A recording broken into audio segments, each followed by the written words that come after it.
दिल्ली के इतिहास में मुगलों के बारे में बहुत कुछ लिखा गया, मगर कुछ बातें ऐसी हैं जो बहुत कम ही लोग जानते हैं।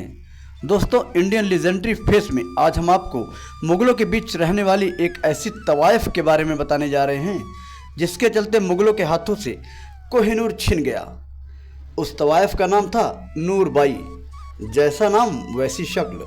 नूर अपनी बेपनाह खूबसूरती और अदाओं के कारण रईस और ताकतवर लोगों के बीच खास पहुंच रखती थी। यही वजह थी कि साल दर साल उसका रुतबा बढ़ता गया। पुरानी दिल्ली की हवेली में रहने वाली नूर के चर्चे मुगल बादशाह नसीरुद्दीन मोहम्मद शाह तक पहुँचे। शराब और शबाब में डूबा रहने वाला बादशाह भी नूरबाई का कदरदान हो गया। धीरे धीरे नूरबाई की पहुंच सीधे बादशाह तक होने लगी। ये वो दौर था जब मुगलों की ताकत, रुतबा और खजाना तेजी से घट रहा था। नादिर शाह इसका पूरा फायदा उठाने को तैयार था। दिल्ली में जब नूरबाई की चर्चा शुरू होती थी तो आसानी से नहीं थमती थी। लोग उसकी खूबसूरती के कायल थे। मुगल बादशाह किस कदर उसका दीवाना था, यह इस बात से समझा जा सकता है कि उसकी हवेली के बाहर मुगलों के हाथी खड़े रहते थे। बादशाह की तरफ से बेशकीमती तोहफे मिलते थे। जब वो हाथी पर बैठकर दिल्ली की सड़कों पर निकलती थी तो देखने वालों की भीड़ लग जाया करती थी।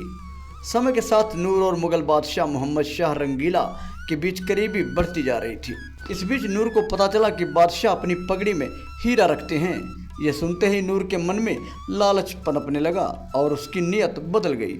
1739 में ईरानी बादशाह नादिर शाह ने सल्तनत के 13वें बादशाह रंगीला से सिंहासन छीन लिया, लेकिन 56 दिन बाद ईरान वापसी लौटने का फैसला लिया।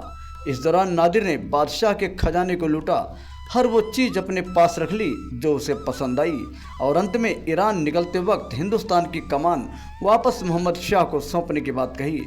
दरबार में मजमा लग गया और यहाँ पर कुछ ऐसा हुआ जो सिर्फ कुछ ही लोग समझ पाए। नादिर शाह ने कमान वापस देने और शांति समझौते के नाम पर बादशाह को बुलाया। नादिर ने चालाकी दिखाई और रिवाज को हवाला देते हुए पगड़ी बदलने की बात कही। बादशाह के पास नादिर को न कहने का कोई विकल्प नहीं था, क्योंकि उसे बड़ी आसानी से खोई हुई सत्ता वापस मिल रही थी। इसलिए उसने पगड़ी बदलने की बात पर मुंह बंद रखा। इस धोखे की पटकथा लिखी थी नूरबाई ने। कई इतिहासकारों का मानना है कि नूर बादशाह को पसंद नहीं करती थी, इसलिए उसने हीरे को ताकतवर नादिर को दिलाकर उसकी नज़र में उसका करीबी बनने की कोशिश की। नूरबाई ने ही नादिर को बताया कि दुनिया का सबसे नायाब हीरा बादशाह की पगड़ी में है। इस तरह मुगल बादशाह के हाथ से वो कोहिनूर चला गया जो उसके लिए किसी बेशकीमती खजाने से कम नहीं था। तो दोस्तों, आज के वीडियो में बस इतना। फिर मिलेंगे नई वीडियो में एक नई कहानी के साथ। अगर आप भी चाहते हैं हमारी हर खबर आप तक पहुंचे तो चैनल को सब्सक्राइब करके बेल आइकन दबा लें ताकि हर आने वाला अपडेट्स आपको मिलता रहे।